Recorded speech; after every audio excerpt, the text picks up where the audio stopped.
هي الدنيا غالية صحيح وكل حاجة غليت، بس ده ما يمنعش ان احنا ندلع نفسنا ونعمل احلى صدور فراخ محشية اللي هتنسينا اي حاجة مزعلانا.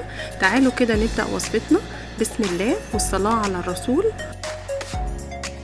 انا هنا جبت صدور فراخ وطلبت انها تتقطع بالشكل اللي انتوا شايفينه ده عشان تساعدني في الحشو اهو، وتبلتها بملح وفلفل وبصل. فردتها بقى زي ما انتم ما شايفين كده، وللاسف الشاكوش بتاع المطبخ بتاعي اتكسر، فاتصرفت طبعا وجبت ايد الهون العظيمه دي وبدات اضرب على الصدور عشان تبقى رقيقه كده والسوا بتاعها يبقى سهل اهو. بدات اضرب بالشكل ده زي ما انتم ما شايفين عشان تبقى رقيقه اهو كده، وبدات اجيبها بقى اهو.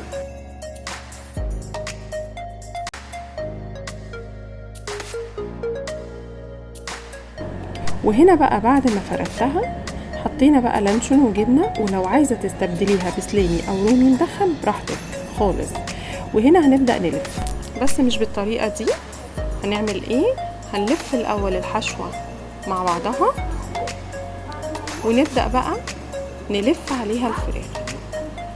هنبدا بقى نلف الفراخ عليها عشان المنظر بتاع الحشوه بتاعتي يفضل موجود وشكله حلو واحنا بنقطع. نبدأ بقى نلم كده ونقفل، نلم ونقفل.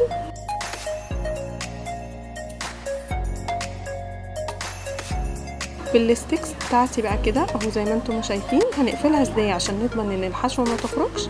هنجيب بقى ستيكس اهو، انا ببدأ اقفلها من كل حتة، واجيب بقى الستيكس عشان اقفلها من كل ناحيه عشان اضمن ان الحشوه بتاعتي ما تخرجش خالص. انا قفلتها من كل حته وهو المنظر معايا هيبقى كده.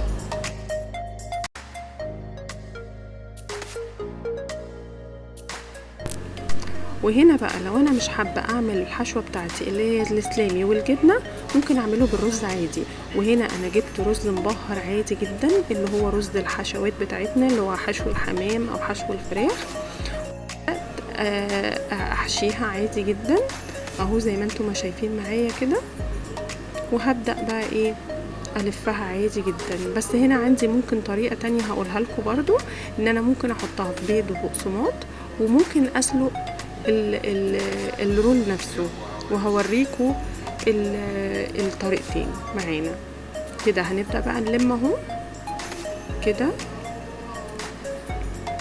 وهبدأ اقفل، الم واقفل، الم من على الجناب كده، وابدأ ايه اقفل الحشوة بتاعتي. وبرضو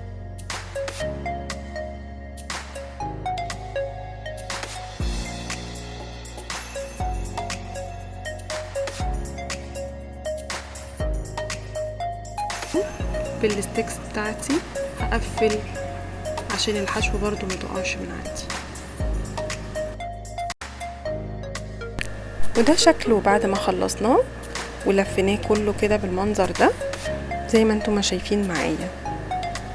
وهنبدأ بقى ستريتش، هنجيبه ونلف كده زي ما انتم ما شايفين، وهنسيبه نص ساعة في التلاجة كده يرتاح عشان يمسك في بعضه. ودي كده بعد ما خلصناه كده زي ما انتم ما شايفين. ودي الوصفة التانية اللي انا قلتلكوا عليها. لو انتم مش حابين تحطوه في البيض والبقسماط، بنجيب ورق فويل ونلف كده الرول بتاعنا كده، نلفه قوي، وبعد كده بنقفله من على جنبين كده، ده بنقفله كده، والقفلة التانية بتكون عكس زي ما انتم ما شايفين معايا كده. ونبدأ نحطه في المية المغلية، وده بيبقى شكله بعد ما يخرج من المية. ده شكله بعد ما فكينا الورق الاسترتش وسيبناه يرتاح شوية في التلاجة. هنحطه بقى في الدقيق، وهنا حطيناها بقى في البيض زي ما انتم ما شايفين معايا كده.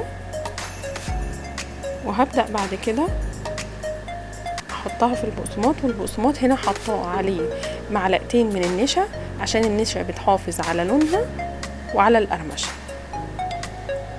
اهو. ببدأ بقى كده هحطها في البيت تاني عشان اقفل ناحيتين وتبقى مقرمشة معايا.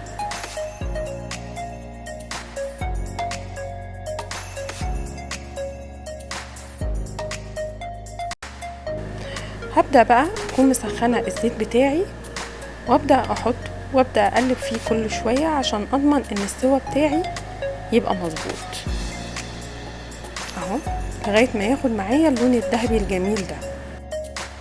ودي بعد ما طلعناه ابدأ بقى اقطعه،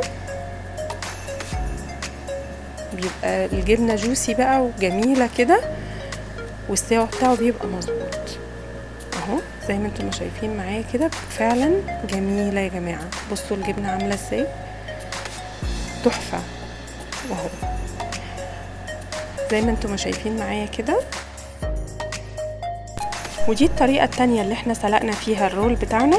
حطيته في شوية زيت بساط قوي وبدأت اشوحه على كل جنب، لانه هو كده كده اصلا واخد سوا معايا في السلق اللي هو بيقعد 45 دقيقة في المية المغلية، وابدأ اقلبه زي ما انتم شايفين معايا كده لغاية ما ياخد معايا اللون الذهبي الحلو. وهنا بقى قدمناه بالمنظر الجميل ده مع الرز، عايز تحطيه مع مكرونة مع بطاطس اهو، شكله جميل جدا يا جماعة. جربوه بجد بجد بجد، الولاد بيحبوا الاكلات دي جدا. هنا نكون وصلنا لاخر الفيديو، يا رب اكون عملت وصفة تكون عجبتكم، ويا ريت تكتبوا رايكم في الكومنتس لان فعلا رايكم يهمني. وما تنسوش اللايك والشير والسبسكرايب، والسلام عليكم ورحمة الله وبركاته.